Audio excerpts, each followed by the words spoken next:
잠깐 기도할게요. 하나님 감사합니다.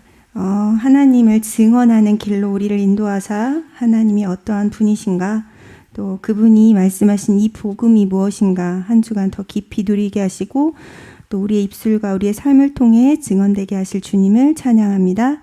예배드리는 모든 영혼들 위해 하나님의 은혜가 있는 날이 되게 하옵소서.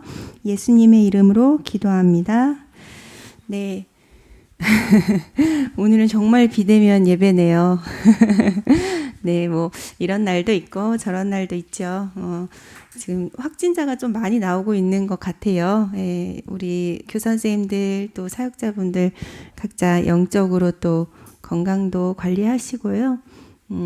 우리가 계속 뒤에서 기도하고 또 하나님 원하시는 이런 시스템을 준비해 가다 보면 또 하나님이 담으시는 날도 오거든요. 그래서 현재에 속지 않으시기를 바라요. 지난주는 하나님과 함께 가는 길에 대해서 말씀 받았고요. 이제 이번 주는 하나님을 증언하는 길이라는 말씀을 우리에게 주셨어요. 이 증언하는 길을 우리에게 주시기 전에, 또 말씀하시기 전에 우리에게 먼저 점검하게 하시는 게 있습니다. 바로 여러분들이 응답을 받고 있는가입니다. 예. 여러분이 응답을 못 받고 있으면 신앙생활에 재미가 없어요.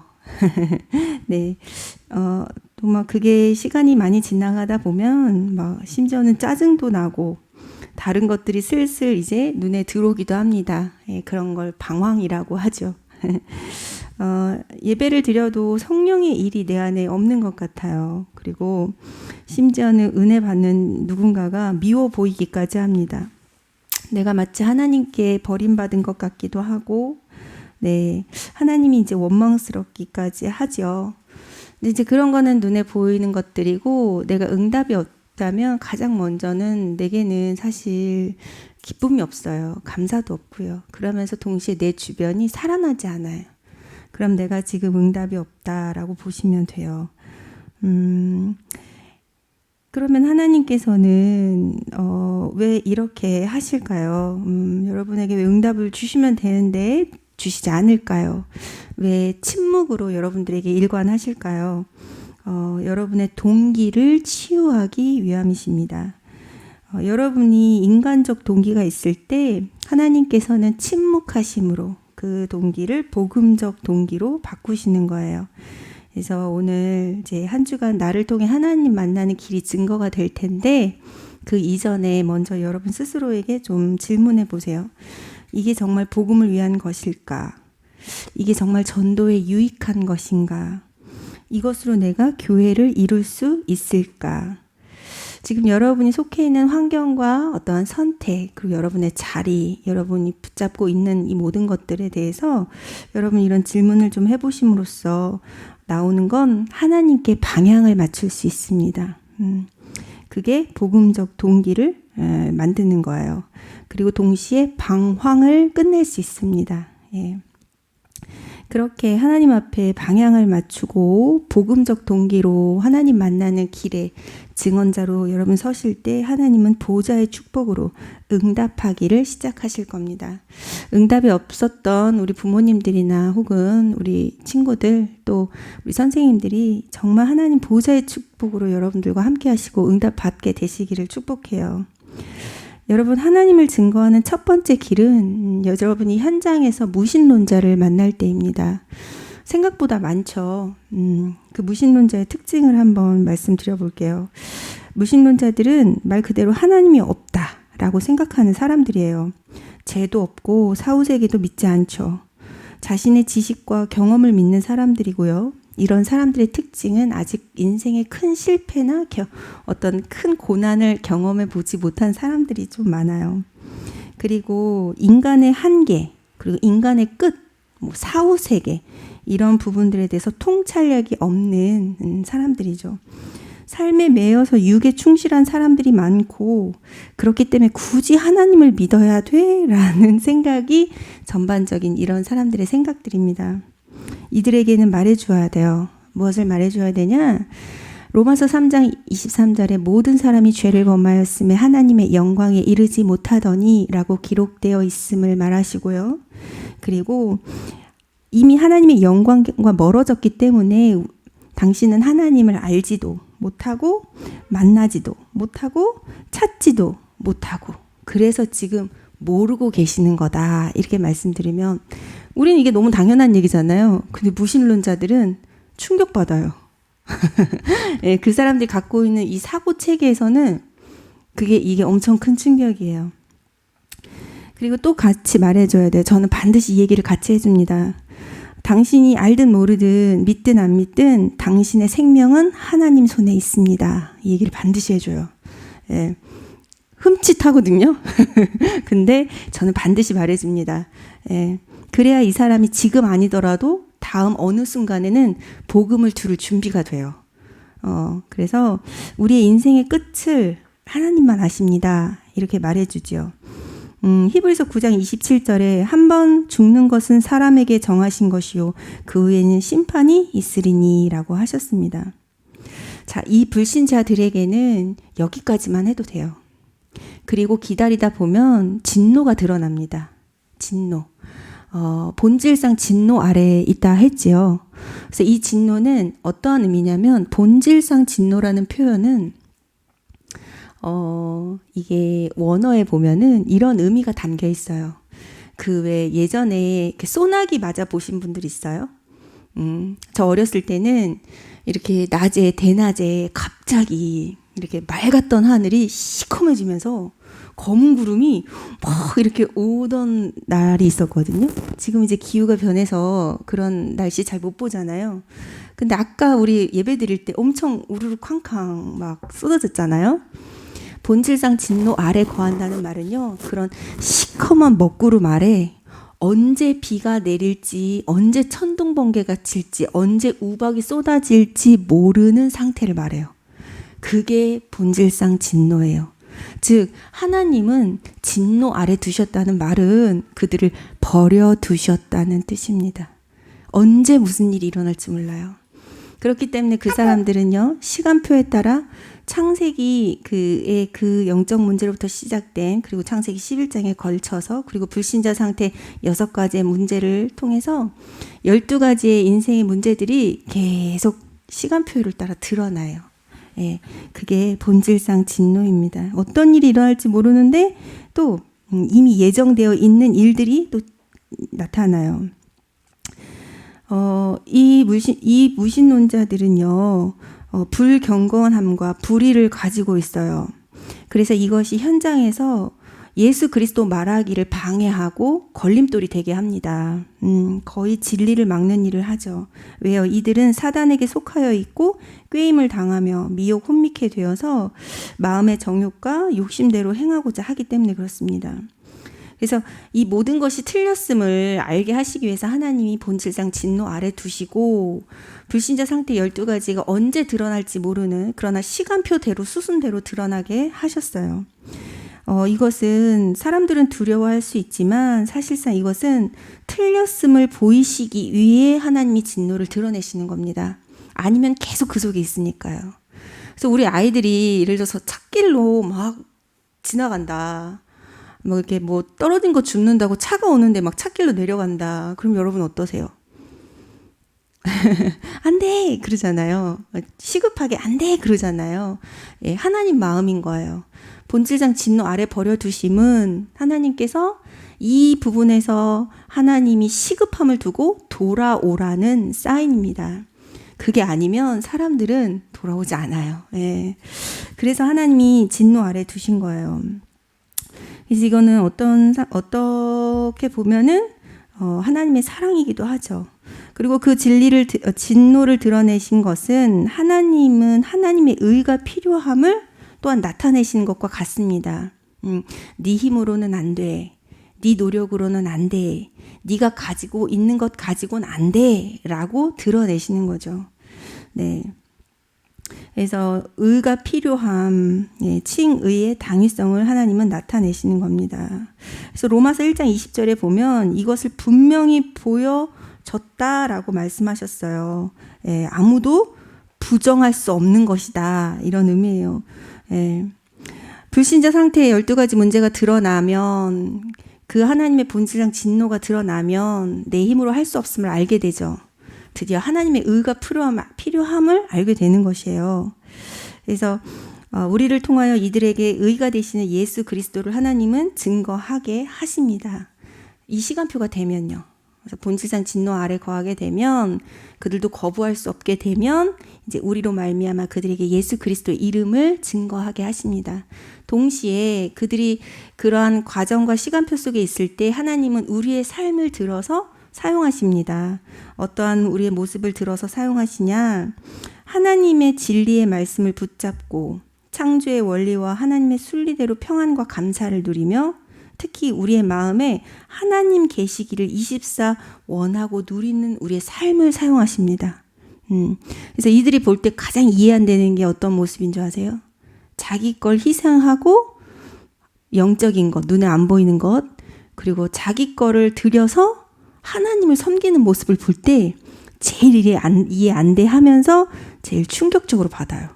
그래서 네 생명의 끝은 하나님 손에 있어 라고 말할 때와 또 누군가의 이 모습을 보면서 어떻게 저렇게 하나님을 섬기지? 라고 보여줄 때 여러분 주변에 무신론자가 있다면 하나님은 여러분의 이러한 모습과 또 여러분의 입술에서 고백되는 예수 그리스도의 의로우심을 통하여 그들을 살리게 하실 줄 믿습니다. 두 번째로 하나님을 증언하는 길은 확신 없는 자들을 만날 때입니다. 자, 이들은 무신론자하고는 달라요. 이들은 하나님을 믿고자 합니다. 그러나 그 영의 일이 소멸된 상태예요. 하나님의 형상, 생명력이 자라나지 못한 상태죠. 그래서 교회는 다녀봤지만 구원을 몰라요. 하나님 자녀의 축복도 모르겠죠. 죄와 사단, 지옥 배경이 뭔지 모르고 그 안에 매여 있습니다. 그래서 눈에 보이는 것을 쫓는 육의 사람이 많고요. 결국 자기 힘으로 종교생활 해봅니다. 그러나 한계에 부딪히고 자괴감을 느껴요. 그러면서 돌파구를 찾아 헤매다 이제 더 큰 어려움을 겪는 유의 사람들이죠. 이런 사람 정말 많죠.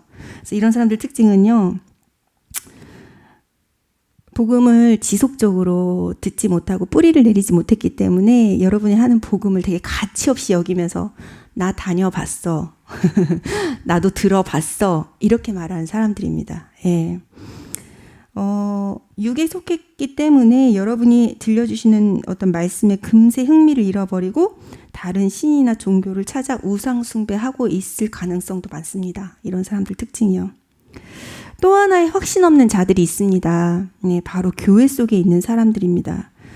이 사람들은 조금 더 불쌍한 사람들이에요. 교회 속에 있음에도 복음을 못 듣는 사람들이에요. 강단을 들어도 희한하게 복음을 못 들어요. 복음을 듣는다는 게 뭡니까? 하나님에 관한 소식을 듣는 거죠.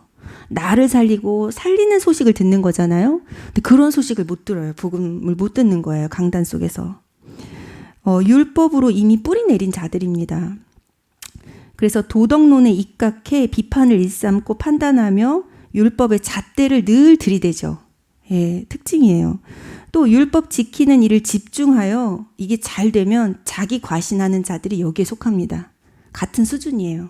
근데 우리는 좀 속기 쉽죠. 왜냐하면 이 도덕론에 입각해 비판하는 자들이 주로 합리적인 얘기를 하거든요. 맞는 말을 한다고요. 그래서 우리가 혹할 수 있죠.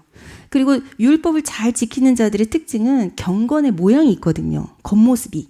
그래서 또 우리가 속기 쉽죠. 그러나 경건의 모양은 있으나 경건의 능력은 나타나지 않는 자들이에요.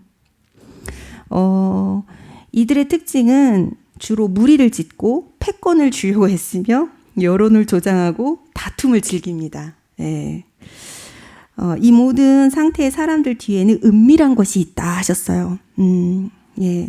그래서 복음이 증거될 때 이 은밀한 것이 하나님 앞에서 밝히 드러나게 하신다 하셨고요. 이 은밀한 것이라는 것은 숨은 문제, 오래된 문제, 영적 문제, 즉 사단의 일이다 하셨습니다. 이 사람들이 이러고 싶어 이러는 게 아니에요. 그 배후에 사단이 있는 거예요. 그래서 예수 그리스도가 선포될 때 이 문제 배후의 역사는 사단을 하나님께서 친히 심판하시는 것입니다. 그래서 여러분들이 이 확신 없는 자들에게 복음을 말했을 때 반응이 격렬할 수 있어요.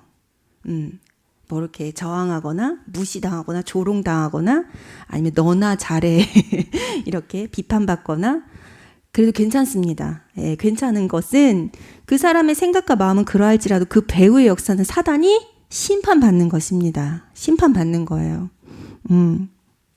그래서 로마서 2장 11절에 하나님은 우리의 외모를 보시지 않는다 하셨어요.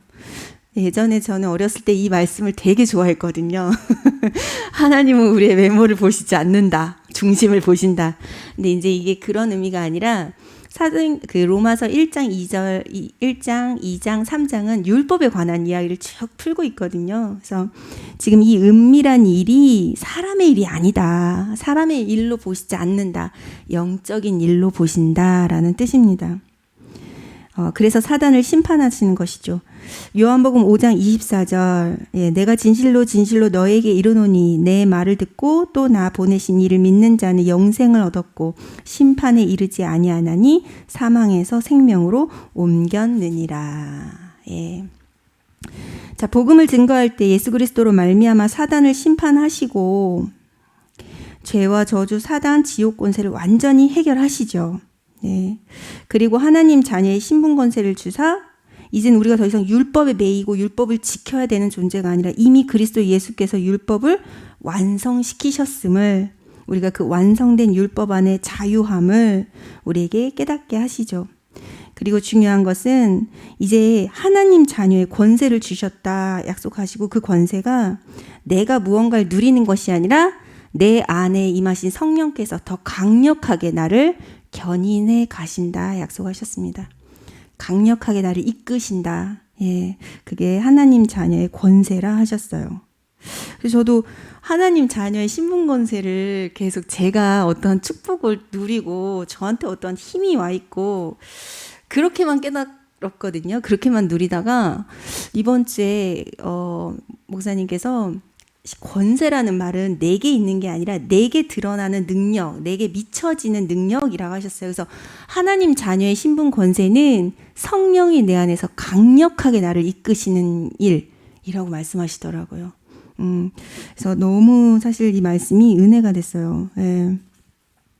더 나아가 또 하나님께서는 이들을 치유하시고 천국 열쇠를 주셔서 이제는 용서하고 또 죄사함의 축복이 무엇인지를 스스로 누리며 살리는 자의 응답을 더하셔서 교회를 이제 진짜 이루어가게 하시죠. 그럴 때 우리의 모습을 사용하십니다. 어떤 우리의 모습을 사용하시냐? 바로 표면적 유대인의 삶이 아닌 이면적 유대인의 삶입니다. 여러분, 표면적이라는 말은 아시죠? 겉으로 드러난. 이면적이라는 말은 뭐예요? 드러나지 않은 반대의 면. 그걸 이면이라고 해요. 그래서 표면적 유대인의 삶은 뭐냐면 할례, 율법, 혈통을 중시하여 구원이 거기 있다 말하는 유대인들을 말합니다. 그게 표면적 유대인이에요. 그러니까 그들의 삶은 거기에 중심을 두고 그것을 지키고 노력하고 행하고자 하겠죠. 하나님은 이런 표면적 유대인의 삶을 기뻐하시지 않고 사용하시지 않습니다. 하나님이 기뻐하시고 또 사용하시는 유대인의 삶은 바로 이면적 유대인의 삶입니다. 이면적 유대인의 삶은 어떤 것이냐? 바로 예수 그리스도께서 십자가에서 다 이루었다 하신 구원의 완전성과 구원의 절대성을 믿는 자녀의 삶이지요. 그렇기에 남의 허물도 덮을 수 있고 그저 그들의 수치도 우리가 간과할 수 있고 우리가 이 죄 용서를 받았기에 그들도 용서할 수 있는 거예요. 이런 우리의 모습을 사용하시는 거예요. 그리고 또 하나 성령 세례를 중요시 여깁니다. 내 힘으로 하는 게 아니에요. 내가 선행 구제 율법 그거는 좋은 것이지만 구원을 얻을 만한 값어치 있는 것이 못 됩니다. 내 안에 임재하신 성령의 역사하심을 따라 그가 일하시고 인도하심 따라 그가 충만케 하시고 도우심을 따라 우리는 하나님 나라의 일에 이제 동참되어지는 것이에요. 그리고 이면적 유대인의 삶은 이제 우리의 삶의 목표가 어디 있냐? 그 그리스도 예수를 증거하는 하나님 나라 일에 증거하는 그의 복음을 말하는 전도와 선교에 있습니다. 그래서 이 세 가지를 누리는 우리의 삶을 들어 확신 없는 자들을 돌아오게 하세요. 그래서 복음을 말해줄 때 그들 배후의 은밀한 것을 하나님 심판하시고 또 그들이 돌아오게 하실 때 우리의 이면적 유대인의 삶을 들어서 그들을 감동하게 하시고 감화되게 하시고 또 이들의 이 속에 그들을 다무사 함께 아버지께로 나아감을 얻어 교회를 이루게 하십니다. 그래서 복음을 증언할, 하나님을 증언할 이 권세가 축복이 여러분께 와 있고 또 그들에게 우리가 유대인, 그 이면적 유대인의 삶을 통하여서 그들에게 또 다른 구원의 축복, 교회의 축복을 전달하는 것은 여러분에게 와 있는 하나님의 축복이에요. 몫이에요. 자, 마지막으로 여러분들은요, 현장에 가면 죄 아래 있는 자들을 만나실 수 있습니다. 조금 까다로운 예, 분들이라고 하실 수도 있어요. 왜냐하면 이분들은 죄에 매여 있거든요. 그러다 보니까 죄를 좀 강조해요. 내가 죄인이라서 내가 아직 이 문제를 이겨내지 못해서 죄에 대한 얘기예요. 자기가 얽매여 있고 자기가 이렇게 어려움 속에 있는 부분들을 두고 양심의 가책을 밝히 느끼시는 분들. 내지는 똑같이 누구에게 그 죄라는 걸 두고 프레임을 씌워서 자꾸 어렵게 누군가를 하는 분들. 그러니까 시선이, 복음은 사실 율법은 몽학선생이라고 해서 예수 그리스도를 가리키는 데 있고 진짜 성경에서 말씀하고 싶은 건 그 복음이잖아요. 율법은 네가 죄인인 걸 알게 하는 몽학선생이고 죄인인 너희가 예수 그리스도로 말미암아 구원 얻어 하나님 자녀가 된다. 오직 예수만이 의가 된다라는 것에 사실은 집중되어 있잖아요. 근데 그분들의 시선은 거기에 있지 않고 그냥 율법과 죄에 있는 거예요. 그래서 좀 양심적으로 보이죠. 예. 근데 양심적인 게 아니에요. 매여 있는 것이거든요. 자, 성경, 이제 이분들을 어떻게 그럼 도울 수 있냐? 우리가 어떻게 복음을 증거할 수 있냐? 예. 성경에 복음이 드러나 있죠. 복음은 오늘 말씀에 지식이 아니라고 했습니다. 지식이 아니라 생명이라고 하셨어요. 그렇기 때문에 하나님을 만나게 하는 역사가 지금도 일어나는 것입니다. 예수님이 내가 곧 길이요 진리요 생명이라 하셨죠. 그리고 이 일이 지금도 일어나고 있기 때문에 복음에는 흐름이 있습니다. 그 흐름이 뭐냐? 바로 하나님을 만나고 또 하나님을 누리고 하나님을 증언하게 하는 흐름이 복음 속에 있습니다. 그래서 죄의 매인 자들은요, 죄는 분별했어도 이 흐름을 모르는 거예요. 하나님을 만났으면 이제 하나님을 누리고 전하는 이 흐름이 있는데 이 흐름을 따라가지 못하는 거예요. 또 복음은 하나님을 만나게 하는 생명인데 이 생명을 누리지 못하게 하는 거예요. 계속 스스로를 힘들게 하는 거예요. 어렵게 하는 거예요. 하나님께서는 이 복음의 흐름 속에 우리의 인생을 두셨어요. 그것을 알게 해야겠지요. 그래서 복음은 하나님에 관한 말씀이고 예수 그리스도에 관한 말씀이며 성령의 일에 관한 말씀입니다. 그래서 복음은 성삼위 하나님에 관한 거예요. 그래서 성삼위 하나님의 흐름 속에 우리가 있죠. 우리를 두셨기에 성삼위 하나님의 흐름이 뭐냐? 언약입니다. 언약. 그래서 이들에게는요, 언약을 전달해야 돼요. 언약이 없어서 그래요. 예. 처음은 이제 복음을 지식으로 받은 거고 생명 없이, 그리고 복음이 지금도 흐름이 있어서 나를 어디론가 이렇게 이끄시는데 그 흐름도 못한 거고, 세 번째는 성삼위 하나님에 관한 이 말씀의 복음은 언약인데 언약을 못 붙잡으면 계속 죄에 매이는 거예요. 그럼 어떻게 도와주면 되냐? 가장 먼저는 성경 속에 일반적 복음이 나타나 있거든요. 이걸 전달하시면 돼요. 너무 쉽죠. 그분들의 상태를 우리가 모르면 어렵거든요. 이분 어떻게 돕지? 근데 이렇게 이런 사람이 죄에 매인 사람이구나 하고 우리가 들으면 너무 쉬운 거예요. 왜요? 일반적 복음을 말씀하시면 돼요. 일반적 복음이 뭡니까? 여자의 후손이 나타나 뱀의 머리를 상하게 하시겠다 하신 원시 복음부터, 그리고 그가 방주가 되시고 희생 제사가 되시고 임마누엘의 언약을 회복하신 그 성경 속에 드러난 이 예수 그리스도 메시아에 관한 흐름이 있지요. 계시된 이 복음, 이것을 전달하시면 됩니다. 또 그 계시된 복음이 많은 선지자들과 또 많은 성경의 기자들을 통해 확인되었지요. 성경의 66권은 아마 대부분의 이런 사람들의 증언으로, 이런 사람들의 증거들로 이루어진 책이라 해도 과언이 아닙니다. 그래서 이 땅에 메시아 오실 것이야. 근데 드디어 그 메시아가 이렇게 오신대 하고 확인하는 거죠. 그걸 전하시면 됩니다. 그리고 이제 그 메시아가 오셨죠. 그분이 바로 예수 그리스도십니다. 드디어 오신 그 예수 그리스도.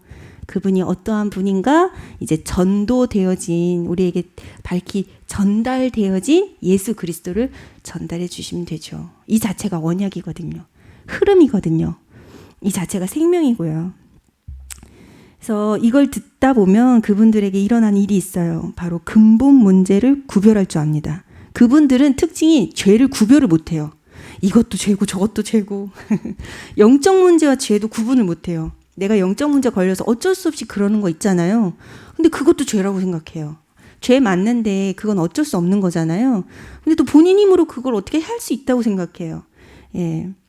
그래서 근본 문제를 하나님 드러내십니다. 그리고 해결과 답 대신 예수 그리스도를 밝히 알리시죠. 그리고 이들에게는요, 본인이 그런 문제 속에만 빠져 있다고 생각하거든요. 자기는 특별한 문제 속에 빠져 있다고. 예. 그래서 이런 사람들의 특징은 내가 이 문제만 해결하면 교회 갈게 이래요. 그런 사람 많이 보셨죠? 죄와 삶도 구별을 못하는 거예요. 그래서 하나님께서는 이 사람들에게 일반적 복음을 듣게 하시면서 일반적인 복음, 성경의 복음, 그래서 어떤 여러분의 간증이나 여러분에게 나타난 예수님 말고 성경에 나타난 그대로의 복음. 그래서 그 속에서 원죄, 자범죄, 조상의 죄 구별하게 하십니다. 그래서 이 죄가 모든 사람에게 적용되며 차별이 없다고 하신 것도 보게 하십니다. 죄의 보편성과 형평성을 구별하기 시작하죠. 그게 없어서 그런 거예요, 이분들이. 그러면서 그 속에 사단의 일이 있고 또 사단의 일 넘어 영적 문제가 있음을 찾게 되죠. 예, 죄를 짓는 자는 마귀에게 속한다고 했죠? 그러니까 마귀의 일을 알게 되는 거죠. 마귀의 일을 모를 때는 그냥 다 죄인 거예요, 이 사람들한테는. 예, 그리고 내가 지은 죄가 아니라 조상이 우상숭배로 인해서 그 3, 4대까지 멸하여지는 죄의 보응을 받게 한 그 우상숭배의 결과의 죄도 구별하게 됩니다. 예.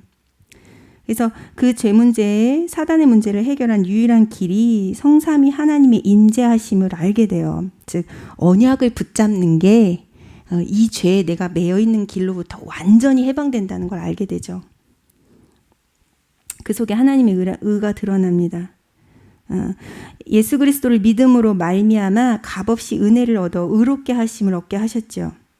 그래서 자랑할 것이 아닙니다. 하나님은 모든 사람의 하나님이시요 모든 사람을 사랑하시죠. 그리고 우리에게 와 있는 이 죄는 모든 사람이 범한 죄입니다. 예, 나만 걸려 있는 게 아니에요. 그렇게 생각하신다면 속고 있는 겁니다. 자, 그럼 이런 분들에게는 우리의 어떤 모습을 사용하실까요? 또 이런 분들이 언약을 회복하고 그 죄의 문제에서 걸려 있는 문제들을 빠져나와 어떠한 삶을, 어떠한 신앙생활과 교회 생활을 하길 원하실까요? 예. 그것을 우리를 통해 하나님은 보여주고 전달하게 하십니다. 그때 진짜 역사가 일어나는 거예요. 예. 바로 교회 생활입니다. 여러분, 이런 분들의 특징은 교회 생활이 무엇인지 몰라요. 예. 교회 생활이 그냥 말씀 들어도 죄 이렇게만 들려요. 그리고 내가 거기서 나 때문이야, 내 잘못 때문이야, 내 죄 때문이야 계속 이렇게 들리시는 거예요. 그래서 이런 분들에게는요, 광야 40년의 길이 지금 그 힘든 여정이 당신이 속해 있는 이 여정이 다른 죄 때문이 아니라 하나님께서 우리를 하나님 자녀로 부르사 원래 갖고 있었던 노예 근성을 치유하는 시간표라고 가르쳐 주시고 보여주시면 돼요.